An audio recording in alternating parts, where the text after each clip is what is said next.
தஞ்சாவூர்ல பேசிய பேச்சு என்பது நம்பிக்கையோடு கூடிய பேச்சு.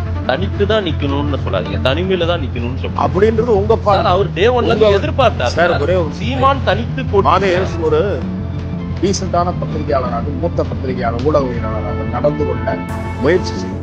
ஏன்னு சொன்னா எந்த ஒரு தலைவரையும் குறைத்து மதிப்பிடாது. நாளைக்கு எங்க கொண்டு போய் மூந்திய வச்சுட்டீங்க. நீங்க போடுற கட்சி சீமான விடவோ இல்ல இன்னொரு கட்சியை விடவோ ஓட்டு கூட வாங்கிட்டா பொது இடங்கள்ல நீங்க நான் தவறு செய்தேன்னு மன்னிப்பு கேட்பீங்களா? மன்னிப்புனா தவறா கணிச்சேன், என்னை நான் திருத்திக் கொள்கிறேன்னு சொல்லுவீங்களா? கேள்வி பேசாது. அதை தவிருங்க. எவ்வளவு பெரிய மக்கள் கூட்டம், இளைஞர்கள் கூட்டம், பின்னால் இருக்கக்கூடிய ஒரு ஆளை சாதாரணமா பொறுத்து மதிப்பிடுறீங்க. கட்டுக்கடங்கார கூட்டம் ஓடி வருது.